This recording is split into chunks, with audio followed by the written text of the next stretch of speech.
friends, colleagues, I'd like to, I'm quite moved that in the solidarity for Julian in Cologne, Hamburg, Dusseldorf and Berlin, I thank you. That's a wonderful sight.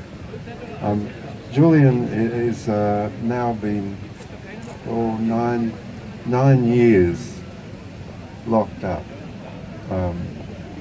He's lost 15 kilo.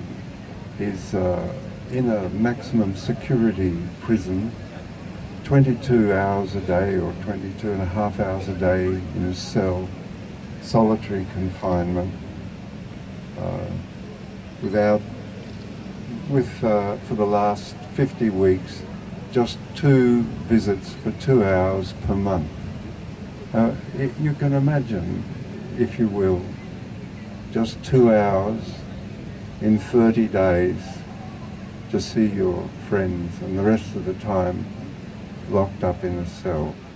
For what? For bringing to us what is rightfully ours. It's rightfully ours. This information on war crimes is rightfully ours.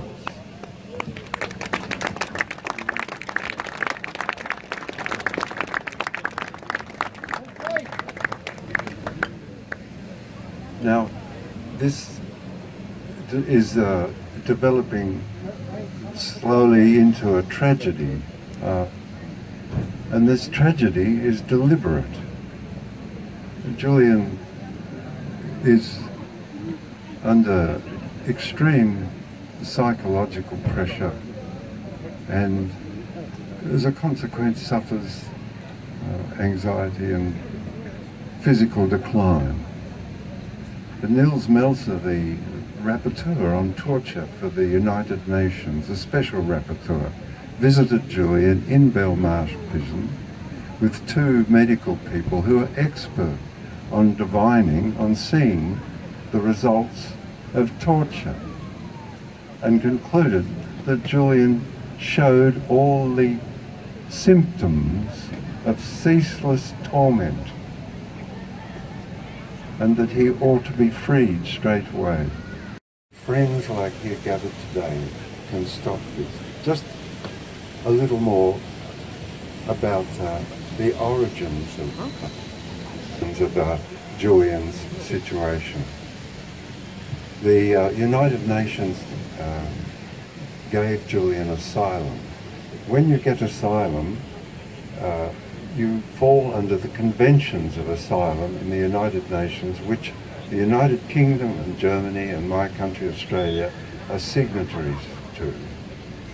That means that Julian can freely travel to where he was given asylum. That is, he could leave the embassy, cross the United Kingdom's land and take a plane to Ecuador. The United Kingdom refused to allow this. Now, they are signatories to these conventions. The United Kingdom, the United Nations Working Group on Arbitrary Detention released a report saying that Julian ought to be able to travel freely, to be compensated by Sweden and the United Kingdom for years and years of arbitrary detention. They declined. So the United Kingdom declined, and eventually 7 policemen dragged Julian out of the embassy, breaking every United Nations convention concerning the asylum of Julian and others. Lastly, it's not possible for Julian to be tried and arrested for breaking bail, as he was an asylee, and as such was protected by the conventions of asylum, of which the United Kingdom is a signatory to. Assuring our governments and insisting our governments obey the laws, the international laws and conventions on asylum is up to us and our colleagues, or my colleagues, in journalism and in the newspapers. It will bring benefits to all of us. and to Julian. And so his freedom, the freedom of Julian is and will be our freedom as well.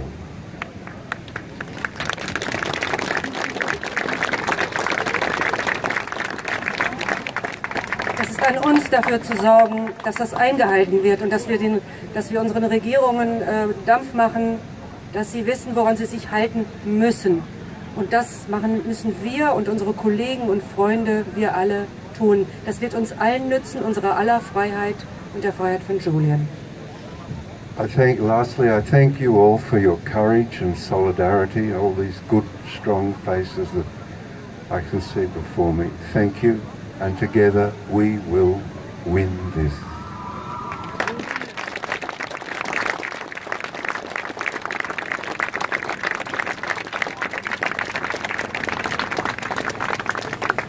Er dankt euch allen für euren Mut und die Solidarität und er sieht in euren Gesichtern eure Entschlossenheit und er hofft, dass wir es schaffen. Er sagt, dass wir es schaffen werden. Genau. Danke.